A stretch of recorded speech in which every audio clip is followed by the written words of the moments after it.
Friends, welcome to KGR logics.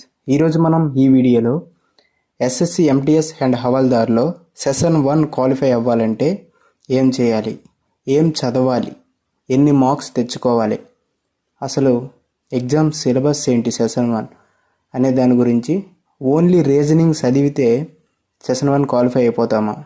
నిజంగా అయిపోతాం ఖచ్చితంగా. ఈ వీడియో దాని గురించేని ఒకసారి చూడండి. మనకి సెషన్ 1 క్వాలిఫై అవ్వడానికి దాదాపుగా ఒక 40 మార్క్స్ రావాలి. 35 మార్క్స్ వస్తే సరిపోతుంది, కానీ 40 మార్క్స్ వేసుకుందాం. మనకి రీజనింగ్లో 20 బిట్స్ ఇస్తాడు, ఒక్కొక్క దానికి 3 మార్క్స్, మొత్తం 60 మార్క్స్ అవుతున్నాయి.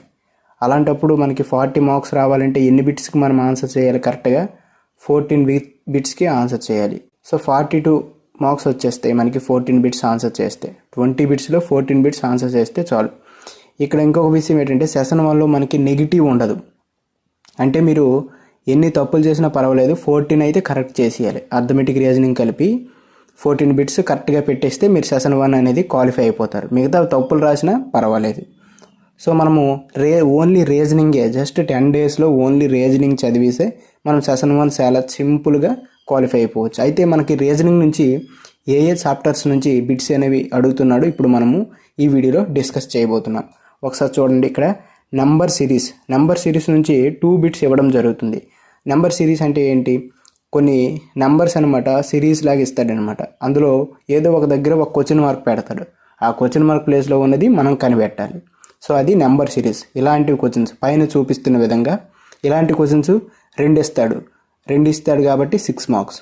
సో నెంబర్ సిరీస్ నుంచి మనకి 2 బిట్స్ అనేవి వస్తాయి. అలాగే మిర్రర్ ఇమేజెస్ అంటే ఒక లెటర్ ఇచ్చేసి దాన్ని మిర్రర్లో చూస్తే ఏ విధంగా కనిపిస్తుంది. సో ఇలాంటి క్వశ్చన్ అనమాట ఒకటి ఇస్తాడు. ఖచ్చితంగా వచ్చే క్వశ్చన్స్ ఇవి నేను చెప్తున్నది. Next figure identify. ఒక ఫోటో ఇస్తాడు, ఆ ఫోటోలో ఒక పార్ట్ అనేది పీకేస్తాడు. ఆ పార్ట్ అనేది మనం 4 ఆప్షన్స్లో ఎతికి పెట్టాలి. ఇది ఫిగర్ ఐడెంటిఫై అనమాట. ఈ ఫిగర్ ఐడెంటిఫై నుండి ఒక క్వశ్చన్ అనేది రావడం జరుగుతుంది. అలాగే స్టేట్మెంట్స్. ఇక్కడే అందరు తప్పులు చేస్తూ ఉంటారు. కొద్దిగా ప్రిపేర్ అయితే ప్రీవియస్ ఇయర్ క్వశ్చన్స్ చూస్తే మీకు అర్థమైపోతుంది. స్టేట్మెంట్స్ నుంచి 2 క్వశ్చన్స్ ఇవ్వడం జరుగుతుంది. స్టేట్మెంట్స్ నుంచి 2 క్వశ్చన్స్ ఇస్తాడు. So figure series. ఇక్కడ చూడండి, ఇది ఫిగర్ ఐడెంటిఫై, ఇది ఫిగర్ సిరీస్.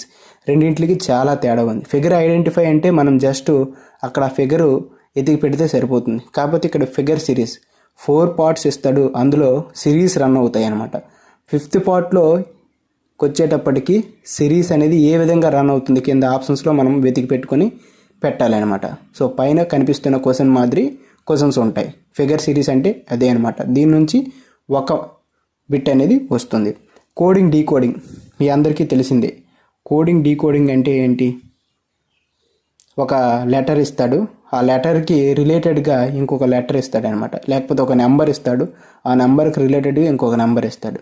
సేమ్ అదే ఒక నెంబర్ ఇచ్చేసి దానికి రిలేటెడ్గా ఉండే నెంబర్ని లెటర్ని కానీ కనుక్కోమంటాడు. కోడింగ్ డీకోడింగ్ పైన చూపిస్తున్న క్వశ్చన్ మాదిరి ఉంటుంది.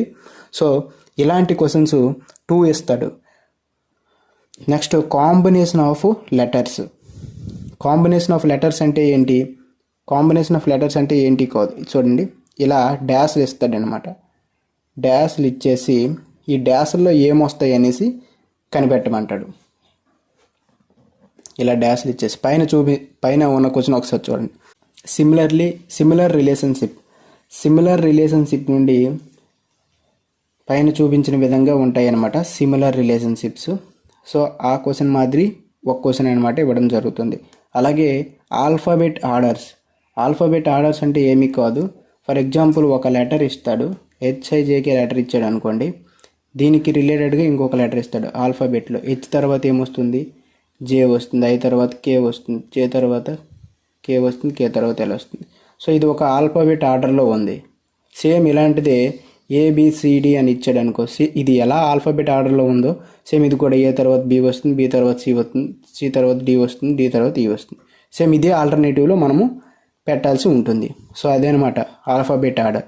దీని నుంచి మనకి 1 or 2 క్వశ్చన్స్ అనేవి ఇవ్వడం జరుగుతుంది. నెక్స్ట్ ఇంటర్చేంజ్డ్ అంటే ఏమీ కాదు. ఫర్ ఎగ్జాంపుల్ ఇక్కడ చూడండి, 3 + 2 - 3 / 2 ఇలా ఇస్తాడు. దీంట్లో ప్లస్ మైనస్ గాను మైనస్ డివైడెడ్ బై గాను, డివైడెడ్ బై ఇంటూ గాను రివర్స్ చేసి ఆన్సర్ చేయమంటాడు. సో ఇలాంటివి ఇంటర్చేంజ్డ్ అనమాట. ఇలాంటివి 2 క్వశ్చన్స్ అనేవి ఇవ్వడం జరుగుతుంది. పైన చూపించిన క్వశ్చన్ మాదిరి 2 క్వశ్చన్స్ అనేవి ఇవ్వడం జరుగుతుంది. అలాగే క్యాలెండర్ చాప్టర్ నుంచి కూడా ఒక క్వశ్చన్ అనేది ఇస్తున్నాడు. క్యాలెండర్ చాప్టర్ నుంచి ఒక క్వశ్చన్ ఇస్తున్నాడు. అలాగే నెంబర్ రిలేషన్స్ నుండి కూడా ఒక క్వశ్చన్ అనేది ఇవ్వడం జరుగుతుంది. నెంబర్ రిలేషన్స్ ఏ విధంగా ఉంటాయంటే, ఫర్ ఎగ్జాంపుల్ 8కి 59 అయితే, 9కి 76 అయితే 25కి ఏమవుతుంది? పైన చూపించిన క్వశ్చన్ మాదిరి. ఇది ఎలా సాల్వ్ చేశాడంటే ఒకసారి చూడండి. 8 8 ఎంత? 64 అవుతుంది. 64లో 5 తీస్తే 59. 9 9 ఎంత? 81. 81లో 5 తీస్తే 76. 25 ఎంత? 625. 625లో 5 తీస్తే 620 ఆన్సర్ అవుతుంది. ఇలాంటివి నెంబర్ రిలేషన్స్ అనమాట ఇస్తూ ఉంటాడు. సో ఇదే రీజనింగ్లో ఇవి పర్టికులర్గా కన్ఫామ్గా ఇచ్చే చాప్టర్స్ అనమాట. ఇవి మీరు ప్రాక్టీస్ అయితే సరిపోతుంది. 10 days సరిపోతుంది ఈజీగా. మిర్రర్ ఇమేజ్కి అయితే జస్ట్ 2-3 అవర్స్లో మిర్రర్ ఇమేజెస్ కంప్లీట్ చేసేవచ్చు. ఈ 12 చాప్టర్స్ మీరు కంప్లీట్ చేసినట్లుగా అయితే మీరు సెషన్ 1లో అర్థమెటిక్తో సంబంధం లేకుండా ఓన్లీ రీజనింగ్తోనే ఈజీగా క్వాలిఫై అయిపోతారు. ఇంతే. గుర్తుపెట్టుకోండి, ఎగ్జామ్లో సెషన్ 1లో అర్థమెటిక్ ఉంటుంది, రీజనింగ్ ఉంటుంది. మొత్తం 40 బిట్స్ ఉంటాయి కదా. 40 బిట్స్కి మనకి ఎన్ని మార్క్స్? 120 మార్క్స్. సో 40 బిట్స్లో మీరు 14 బిట్స్ మాత్రమే పెట్టాలి. మీకు ఏ బిట్ వస్తే ఆ బిట్ పెట్టండి. అర్థమెటిక్కే ఫస్ట్ చేయాలి, రీజనింగే ఫస్ట్ చేయాలి అని ఏమీ ఉండదు. సో మీకు ఏ బిట్ వచ్చినా సరే 14 బిట్స్ కరెక్ట్గా పెట్టడానికి ట్రై చేయండి. ఖచ్చితంగా మీరు సెషన్ 1 అనేది క్వాలిఫై అయిపోతారు ఈజీగా.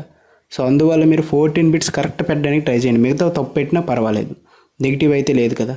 సో జాగ్రత్తగా సెషన్ 1 గురించి ఇంకా భయపడాల్సిన అవసరం లేదు కాబట్టి సెషన్ 2 గురించి బాగా ప్రిపేర్ అవ్వండి అందరూ. సో ఇంతటితో ఈ వీడియో అయిపోయింది. ఇంకా మన ఛానల్ని మీరు సబ్స్క్రైబ్ చేసుకోకపోతే వెంటనే సబ్స్క్రైబ్ చేయండి.